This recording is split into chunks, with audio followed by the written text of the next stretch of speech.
छोटी बहू। जी पिताजी। ये क्या सुन रहा हूं मैं?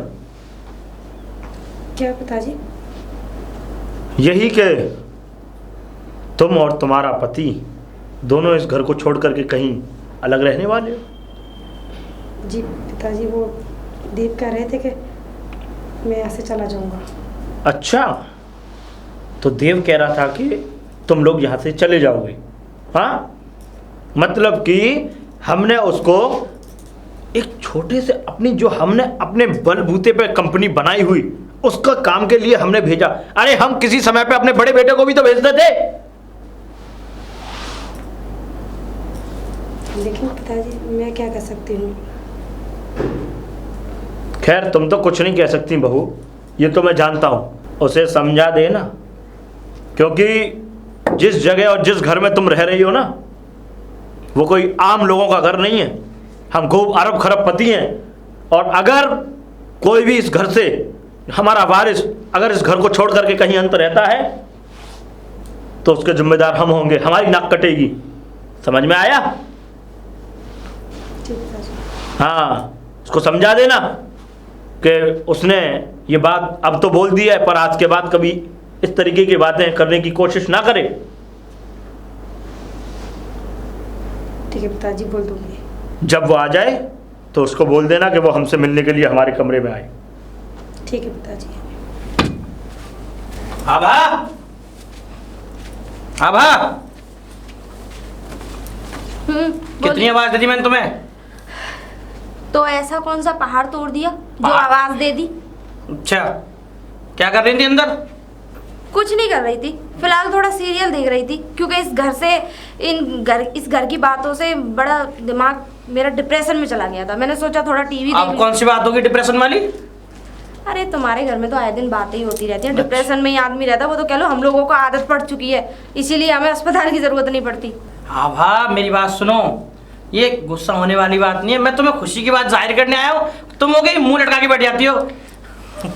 बताओ तो क्या खुशी आज की पता बात है, एक कंपनी ने हमें वो बहुत बड़ा ऑर्डर दिया है हैंडलों का। ये मान लो आज कम से कम 50 लाख का ऑर्डर है हमारे पास। तो क्या तो आज हमारी कंपनी सुपर डुपर है आज मार्केट में। बस ये खुशखबरी थी? क्यों? अरे तुम्हें खुशी नहीं है? इतना बड़ा ऑर्डर मिला है 50 लाख का, उसकी तुम्हें खुशी नहीं है? वाह भाई वाह। मुझे ऐसा लग रहा है कि तुम मक्खन लगा रहे हो मुझे। मतलब सेठ धनराज की बीवी को खुशी नहीं है? वाह, बहुत बढ़िया। अरे काम की बात बोलो, क्या है? काम की बात? आभा मेरी बात मानोगी? काम की बात ये है, वो ना देवेंद्र ऑर्डर लेने उसी को जाना है। तुम्हारा दिमाग खराब हो गया है क्या? इसमें मुझे तो ऐसा लग रहा है तुम्हारे अंदर दिमाग नाम की कोई चीज ही नहीं है। तुम्हें पता है? अरे वो कल ही तो वापस लौट के आएगा और फिर अगले दिन ही उसे भेज दोगे। उसको जाना है, मैं उसकी टिकट वगैरह सब करा चुका हूँ। एक काम करो, मैं नहीं बोल सकती, तुम बोलो और अपने पिताजी से कह दो, ठीक है? मैं ये कहना चाह रहा हूँ कि वो तुम्हारी बात ज्यादा मानता है। अरे मैं क्यों बोलूं उससे? अरे कह दो ना, क्या चला जाएगा तुम्हारा इतना बड़ा ऑर्डर हाथ से निकल जाएगा। अरे तो इसमें मेरा क्या फायदा? तुम्हारा फायदा, तुम्हें हीरो का हार ला के दूंगा। अरे सुनो, काफी बड़े, और सुनो हीरो के हार की मुझे ज्यादा लालच मत दिया करो प्लीज। प्लीज मेरी बात मानो ना, इतना बड़ा ऑर्डर है, तुम कैसे भी करके उसको मना लो। मुझे तुम पे पूरा पूरा भरोसा है, तुम मना लोगी। ठीक है, लेकिन उसमें मेरी एक शर्त है। शर्त? अगर मानो तो मैं कहूँ, ना तो रहने दो। अरे मैं तुम्हारी सारी शर्त मानने के लिए, तुम जो मांगोगी वो दिलवाने के लिए तैयार हूँ। बस तुम इस टेंडर के लिए देवेंद्र को भेज दो ऑर्डर लेने के लिए, बस तुम्हारा यही काम करना है।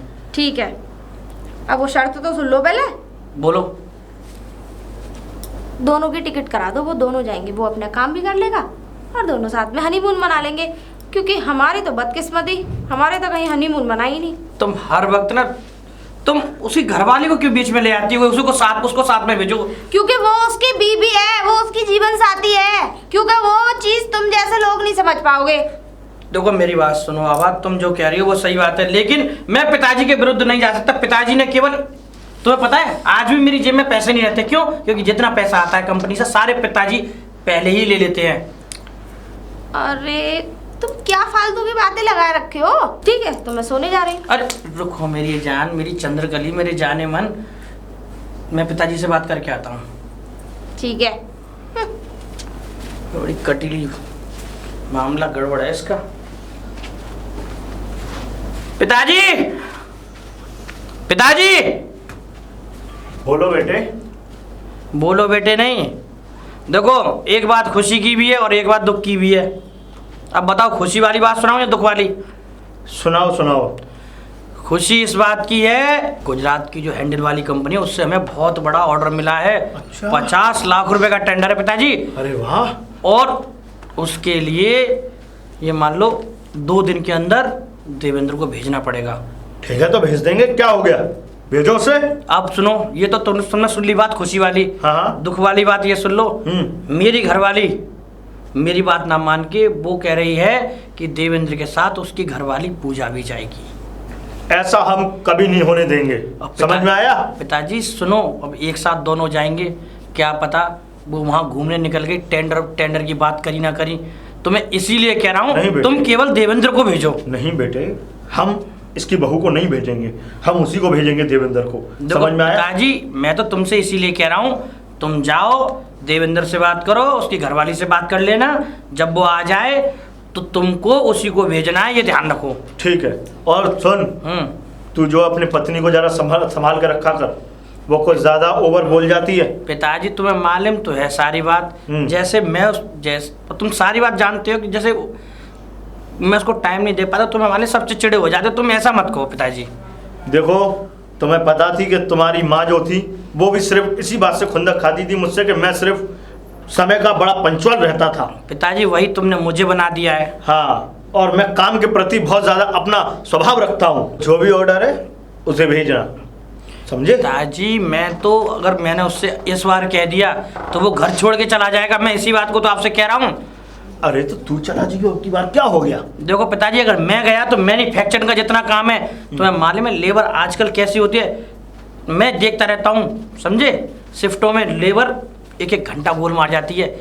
इसीलिए कह रहा हूँ कि मैं इस मैन्युफैक्चरिंग के काम को देखूंगा, तुम देवेंद्र को भेज दो। नहीं नहीं, तू चिंता मत कर, मैं देवेंद्र को ही भेजूंगा और वो आने वाला ही होगा। ठीक है पिताजी, तुम देख लो इस बात को। ठीक है ना? चिंता मत कर बेटे, मैं देवेंद्र को ही भेजूंगा। जा, मैं देवेंद्र को भेजूंगा। और सुन जी, बहू से जरा 1 कप चाय की बोल देना हमारे लिए। ठीक है। अरे डायबिटीज हो जाएगी पिताजी, पहले बहुत थी शुगर तुम्हारी, इसीलिए कह रहा हूँ कम चाय पिया करो। बेवकूफ, मैं फीकी चाय की बात कर रहा हूँ। मैंने आज भी अपनी डायबिटीज नापी थी। मैं ठीक है स्वस्थ पिताजी, हूँ। तो मैं आपके लिए फीकी चाय भिजवाता हूँ। भिजवाओ। आभार। हे भगवान, बताओ मुझे कभी कभी तो शक होता है कि ये मेरा ही बेटा है या, खैर चलो छोड़ो, घर में ही रह रहा है तो मेरा ही बेटा है। चाय भिजवा देगा थोड़ी देर। पिताजी, पिताजी, आपने मुझे बुलाया? हाँ बुलाया हमने तुम्हें। खुश रहो। जी, क्या कर सकता हूँ? हमने किसी ज़रूरी काम के लिए तुम्हें यहाँ बुलाया है, और जिस काम के लिए हमने तुम्हें अभी फ़िलहाल भेजा था वो काम हो गया। जी ठीक है, अब एक और काम हम तुम्हें देते हैं। कल तुम्हें गुजरात जाना है, हमारा टेंडर आया है। पिताजी, आपको एक बात मैं बता दूं, कोई बाप कभी किसी दुश्मन के साथ भी ऐसा नहीं करता, लेकिन आप मेरे साथ ऐसा कर रहे हैं। हमने कौन से खंजर भोंक दिए? खंजर? खंजर से ज़्यादा तो आप तकलीफ़ देने लगे हैं। अरे मैं आया था, मैंने आपका आशीर्वाद लिया, आपने ये तक नहीं पूछा कि तू वहाँ गया था, कोई तकलीफ़ नहीं हुई, कोई परेशानी तो नहीं हुई, लेकिन आपने ये सब ना पूछते हुए मुझे कल के टेंडर के बारे में बताया। वाह, मुझे उम्मीद भी यही थी, इसीलिए मैं इस घर से सारी उम्मीदें छोड़ भी चुका हूँ। और पिताजी, शायद आपको भाभी ने बता दिया होगा कि मैं इस घर से चला जाऊँगा। ये मेरा लास्ट टेंडर था जिसे मैं करके आया हूँ। अच्छा, तो शायद तेरी बीवी ने भी तुझे बता ही दिया होगा कि जिस दिन तू इस घर से बाहर निकलेगा उस दिन के बाद में तेरे इस घर में कोई भी हिस्सा नहीं है। कोई बात नहीं, मुझे चाहिए भी नहीं कोई हिस्सा। ठीक है, पर जहाँ इतनी दौलत हो और सुकून ना हो, उससे अच्छा है कि मैं किसी फुटपाथ पर जाकर रह लूँ। कम से कम वहाँ मुझे सुकून तो मिलेगा, वहाँ मुझे अपने घर वालों के साथ, अपने परिवार के साथ दो मिनट का वक्त तो मिलेगा। बेटे, अभी तुम में जवानी की तविश है। कभी देखी है फुटपाथ की जिंदगी कि वो लोग पूरे दिन की मेहनत के बाद तब जाके उनको शाम के वक्त एक टाइम की रोटी नसीब होती है। जानता हूँ तकलीफ होगी,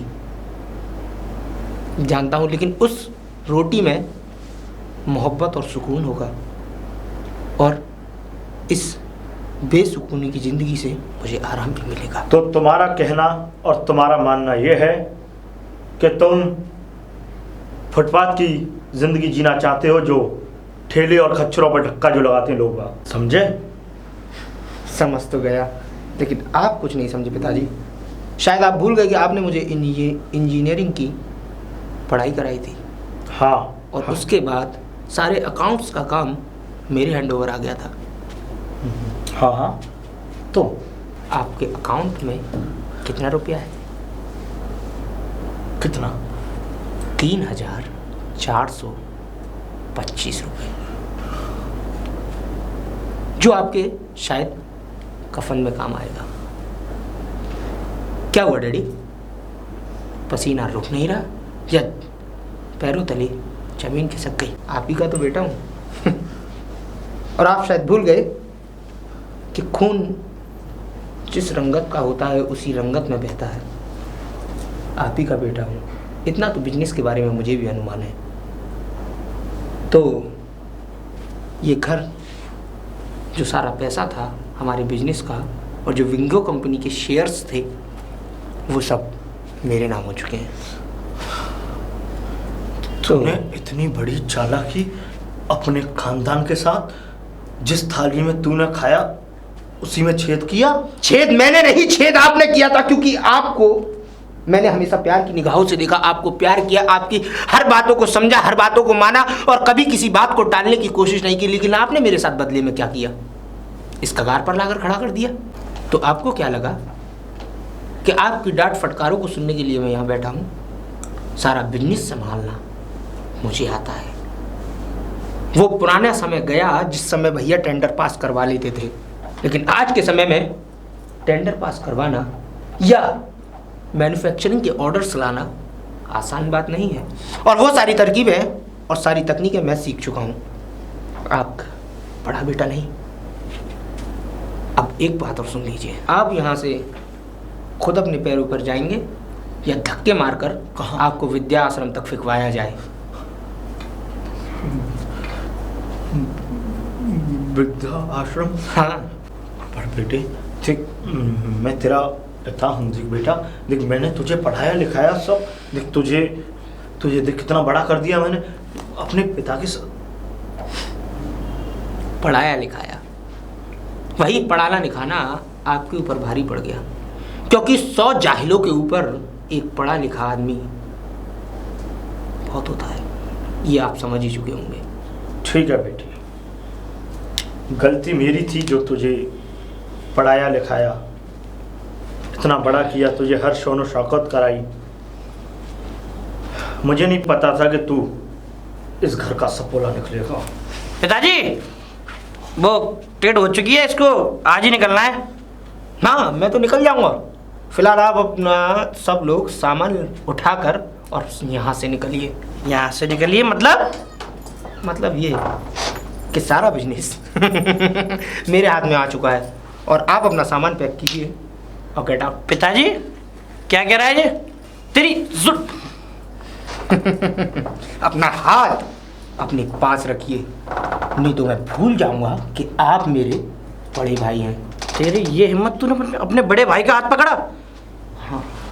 अभी तो केवल हाथ पकड़ा है, क्या फ़ायदा मेरा हाथ आपके ऊपर उठ जाए और ये 5 उंगलियां आपके कान पर छप जाएं। कल तक का टाइम है। इस बुढ़ापे की लाठी को और अपनी बीवी को लेकर यहाँ से निकल जाइए। Get out. पिताजी, पिताजी, ये छोटा क्या क्या गया है? मतलब जो कह के गया बेटा सब सच ही कह के गया है ये। मेरी जीवन भर की कमाई जितनी मैंने कमाई वो सब तुम्हें देता गया, वो कहाँ है पिताजी? बेटे वो सब मेरी बैंक में थे। बैंक में थे? तो बैंक में से कहाँ गए? वो सब इसने हम लोगों के साथ अपने ही घर में गद्दारी करके वो सारे पैसे निकाल लिए। गद्दारी करके? तो पिताजी मतलब पैसे मैंने तुम्हारे हाथ में दिए, तुम बैंक जाते थे, तो उसके कैसे हो गए पैसे? बेटे मैं बताता हूँ तुझे, जो पैसे तू मुझे दिया करता था वो पैसे मैं इसके हाथ दे करके मैं बैंक में जमा करवाने के लिए इसे भेजा करता था। क्या? हाँ बेटे, तो ये वो पैसे हमारी बैंक में न डाल करके ये अपने खाते में उन पैसों को जमा कर दिया करता था, और जो हम दोनों ने मिलके उसको पावर अटर्नी दी थी उसका उसने नाजायज फ़ायदा उठा करके शेयर अपने नाम कर लिए। क्या? ये शेयर ही नहीं, ये घर भी मेरे नाम हो चुका है। पिताजी फॉर योर काइंड। ये घर भी? जी। वाह मेरे छोटे भाई, तूने तो बड़ा बड़ा धोखा किया हमारे साथ। धोखा नहीं इतना बड़ा धोखा? भैया, ये धोखा नहीं, यही तो बिजनेस है। पिताजी से आपने बिजनेस सीखा, आपने सब कुछ अपने नाम कर लिया, सारा बिजनेस अपने हैंड ओवर कर लिया, और आपसे बिजनेस मैंने सीखा। That's all. प्लीज़ आप लोग अब यहाँ से ज़्यादा समय अपना बर्बाद ना करके निकलिए, क्योंकि मुझे बड़ी घुटन महसूस होती है जब आपके चेहरों को देखता हूँ मैं। यहाँ से अपनी जल्दी से सामान बटोरिए, क्योंकि आपके मनुष्य चेहरे मुझे अच्छे नहीं लग रहे हैं। ये क्या बकवास कर रहे हो तुम? प्लीज़ भाभी, आप इन सब में ना पड़ें तो अच्छा है। और हाँ, मैंने आपको बर्बाद नहीं किया या आपको तकलीफ में नहीं देख सकता मैं, क्योंकि आपने तो मेरी हर जगह मदद करने की कोशिश की। आपने तो यही चाहा कि मुझे हर तरीके का सुख मिले, लेकिन इन दोनों की वजह से मुझे वो सब कभी कुछ नहीं मिल सका। हाँ, आपकी जानकारी के लिए बता दूं, एक शेयर मैंने आपके नाम कर दिया है। क्या? जी भाभी जी। अरे थूकती हूँ मैं ऐसे शेयर पे, और मुझे इसकी जरूरत नहीं है। अरे तुमने भी वही किया जो तुम्हारे पिताजी ने और तुम्हारे भाई ने किया। मजबूरी में करना पड़ा। अरे ऐसी कौन सी मजबूरी जो अपनों के साथ ही अपना धोखा करे? आपको नहीं पता कौन सी मजबूरी थी? मैंने इनके साथ धोखा किया नहीं। आपकी जानकारी के लिए बता दूं कि जो मैंने इनके साथ किया वही ये सब चाचा जी के साथ करके आज इस एम्पायर के मालिक बने हैं। क्या? ये विंगो कंपनी इनकी कभी थी ही नहीं। चाचा जी मतलब? इनके लेकिन छोटे भाई। इन्होंने तो कभी बताया नहीं कि इनके एक और भाई है। भाई है नहीं, भाई अभी भी है। बताया इसलिए नहीं क्योंकि इन्होंने उनके साथ गलत किया। इन्होंने उनके साथ क्या किया कि उनके जैसे आज मैंने इनके शेयर्स अपने नाम किए हैं, इनकी पावर ऑफ अटॉर्नी पे मेरा हुक्म चलता है, वो उसी तरीके से चाचा जी ने इन्हें पावर ऑफ अटॉर्नी और शेयर्स इनके हाथ में दिए थे कि इनका इस्तेमाल करना, लेकिन इन्होंने उनका इस्तेमाल ना करके उन पर कब्जा कर लिया और इस कंपनी को अपना नाम दे दिया। ये देवेंद्र क्या कह रहा है? हमारे चाचा जी भी हैं और आपने उनकी ये कंपनी हड़पी है जिसमें हम काम कर रहे हैं। क्या पिताजी? मुझे तो यकीन मतलब- ही नहीं होता। ये समझ पिताजी आप ऐसा कर सकते हो? ये तो खुद एक सपोले हैं। किससे पूछ रहे हैं आप? अब आपके मुंह में जुबान नहीं है, अब आप नहीं बताएंगे कि मैंने आपके साथ धोखा किया है? गाइए, चिल्कार दीजिए। वो तो भैया आपका धन्यवाद मानता हूं मैं कि मुझे बेंगलोर भेजा आपने और मुझे चाचा जी वहां मिल गए। क्या? हाँ, चाचा जी मिल गए? तो तूने लेके क्यों नहीं आया भाई? लाया हूं। अरे तुम्हें घर पे लेके आना चाहिए था उनको। यही है वो, होटल में रोका है उन्हें मैंने। होटल में? अरे इतना बड़ा घर है अपना, तुमने उन्हें होटल में क्यों रोका है? वो तो इनकी शक्ल तक देखना नहीं चाहते। सही कह रहा है। क्या पिताजी? सही कह रहा है ये, बहुत पुरानी बात है। मेरे पिताजी मुझे नाकारा निकम्मा समझते थे और मैं था भी। मेरा छोटा भाई बहुत आगे था मुझसे, हर काम में, पढ़ाई लिखाई में, सब चीज़ में बहुत आगे था। मेरे पिताजी ने उसको अपनी कंपनियां सौंप रखी थी, वही सारे जो भी काम हुआ करते थे वो करता था। जब मैंने देखा कि मेरे पिताजी सबसे ज़्यादा लाड़ दुआर मेरे छोटे वाले भाई से करते हैं, मुझसे बिल्कुल नहीं करते, तो मैंने बड़ी चालाकी से, जिस समय वो अमेरिका गया हुआ था किसी काम को लेकर के, उस समय मैंने सारी कंपनियों के कागज़ और सारे पैसे मैंने सब ले लिए और वो कंपनियों के कागज़ भी अपने पास ही रख लिए। और आपने अपने भाई के साथ क्या किया? उनकी सारी पावर ऑफ अटर्नी अपने नाम कर ली, उनके शेयर्स पे कब्जा कर लिया, और वही आज आपके साथ भी हुआ है या नहीं? हाँ बेटे, हुआ है। मैं गुनहगार हूँ बेटे, अभी गुनहगार। अब क्षमा याचना करने से और यहाँ रोने से कोई फायदा नहीं है। पूजा, पूजा। जी तकलीफ के दिन दूर हुए, आखिरी बार अलविदा कह दो इन लोगों से, क्योंकि अब यहाँ पे रहने की कोई ज़रूरत नहीं है। हमारे पास दौलत, शोहरत और किसी बात की कोई कमी नहीं है। ये क्या कह रहे हो देव? सुनो, यहाँ हो क्या रहा है? वो कह रहा मेरे को समझ में नहीं आ रहा। दौलत शौहरत ये क्या है दीदी? यहाँ वही हो रहा है जो होना जो चाहिए। पिताजी ने अपने भाई के साथ किया और आज देव ने पिताजी ने- उनके साथ किया। पिताजी ने अपने भाई के साथ किया, मेरे को समझ में नहीं आ रहा। देव तुम बताओ ना, बात क्या है? मैं तुम्हें बताऊंगा। अब फिलहाल तो मेरे साथ चलो। आभा, चलो हम भी चलते हैं। अब हम भी आने रहेंगे, बेटे, क्योंकि बेटे मैं किसके आज साथ- तक मैं अपने पिता को भगवान समझ के पूजा करता था। सोचता था कि मेरे पिता मेरे लिए जो कर रहे हैं वो अच्छा कर रहे हैं, लेकिन आज मेरे छोटे भाई ने मेरी आंखें खोल दी। पिताजी, तुमने चाचा जी के साथ ऐसा किया? और बेटे वो मैंने कभी अपने लिए नहीं, वो मैंने जो भी किया वो सब तुम्हारे लिए किया था बेटे। क्या पिताजी ये किया? धोखेबाजी से अपने भाई को धोखा दे के आज तक कौन सुखी रह पाया पिताजी? आज तुम में और मेरे छोटे भाई में फर्क क्या रह गया? अरे जैसी करनी वैसी भरनी होती है पिताजी। आज तुमने, कल तुमने अपने भाई को धोखा दिया, आज मेरे भाई ने मुझे धोखा दिया। अच्छा किया उसने, मेरी भी आंखें खोल दी। तुम्हारे जैसे पिता को अपनी, तुम्हारे जैसे बाप को बाप के ना मैं अपनी सर्विंदगी समझता हूँ। चलो बाबा, चलो यहाँ खड़ी हो। बेटे बेटे, जब तुम लोग ही यहाँ से चले गए घर छोड़ के, तो मेरा भी कोई जीने का हक नहीं।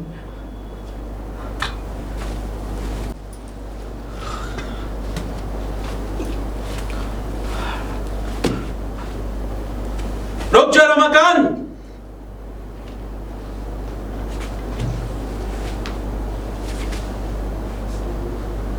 बस हार गया।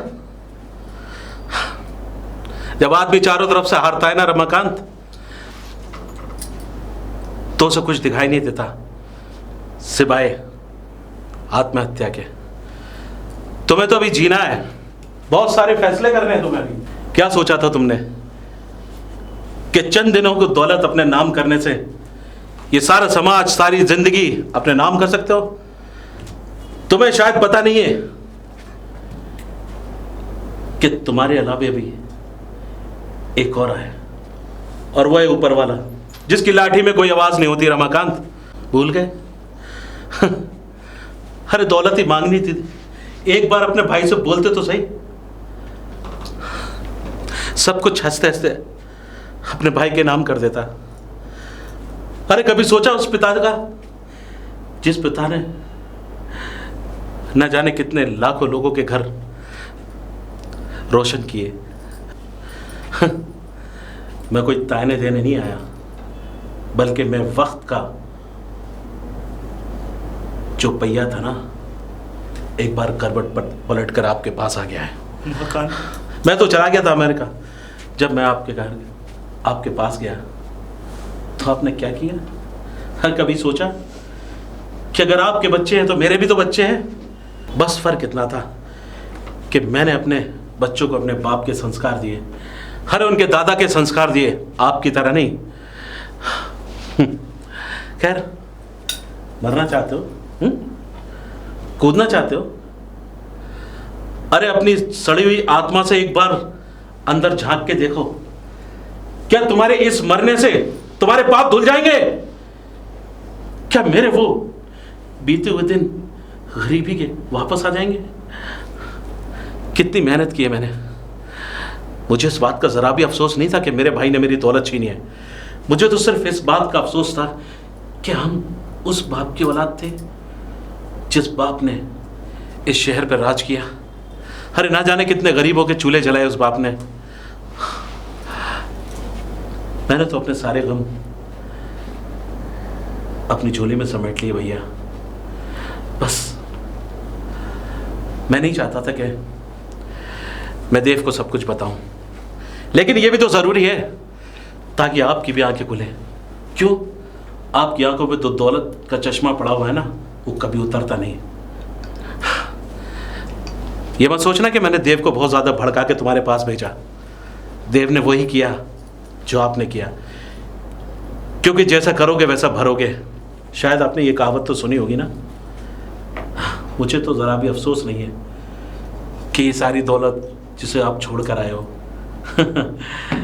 शायद आज आपको एहसास हो रहा होगा कि दौलत, शोहरत, इज्जत सब कुछ चली जाती है। आदमी के साथ आदमी के अमाल, आदमी के संस्कार जाते हैं। संस्कार की बात उस शख्स से कर रहा हूं जो एक बुत बनकर, एक पत्थर का बुत बनकर अपने सामने खड़ा हुआ था। वो चाहता था कि सारे बुत परस्त उसके आगे सारे पूजा करते रहे। मगर अफसोस, याद है वो दिन जब पहली बार जब मैं ऑफिस में तुम्हारे आया था, उस टेबल पे दोनों पैर रखकर मुझसे तुमने एक ही बात कही थी कि जिसके पास दिमाग होता है वही सिकंदर होता है। शायद वो सिकंदर की बात आपकी समझ में नहीं है। जब सिकंदर भी इस दुनिया से गया था ना, तो उसके भी हाथ दोनों खाली थे जैसे आज आपके। मरना चाहते हो मरो, जरा भी अफसोस नहीं होगा मुझे। उमाकांत,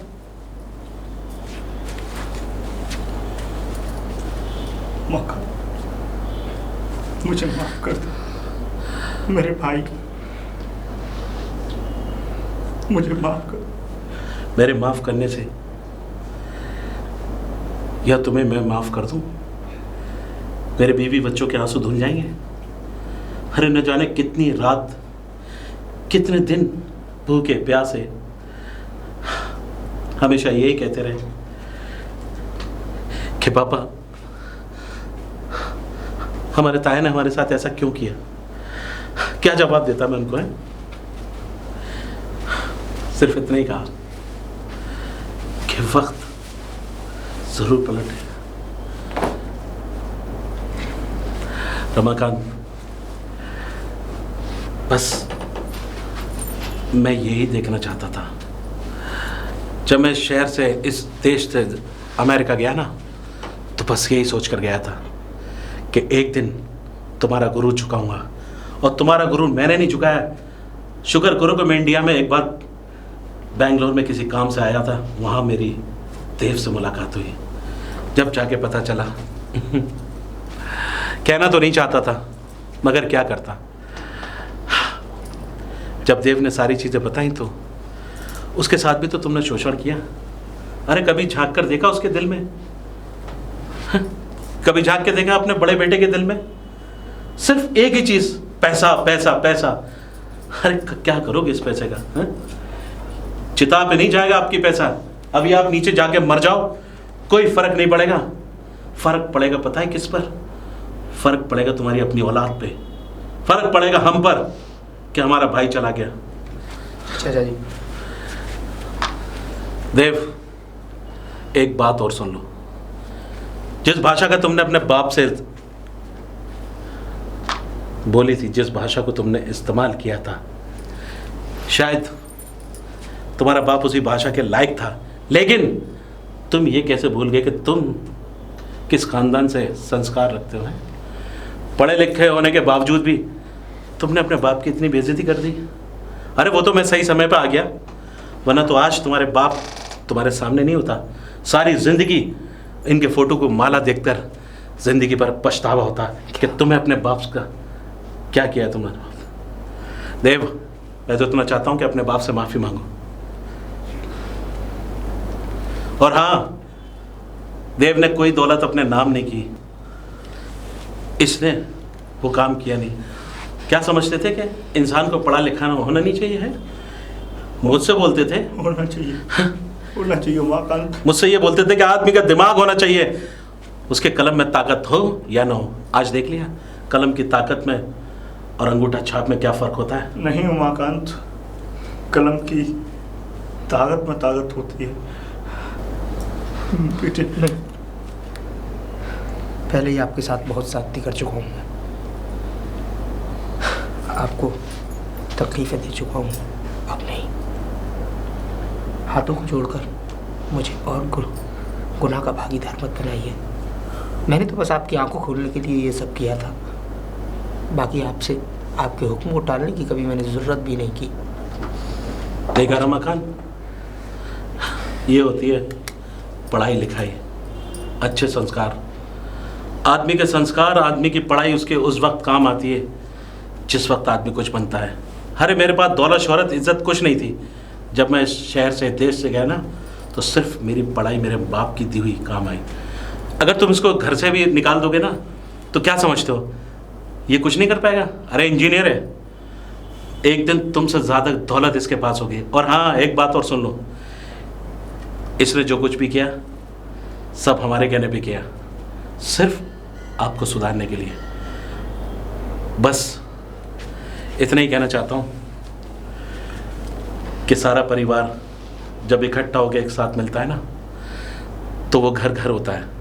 वही होगा, अब सारा परिवार एक साथ रहेगा। चलो।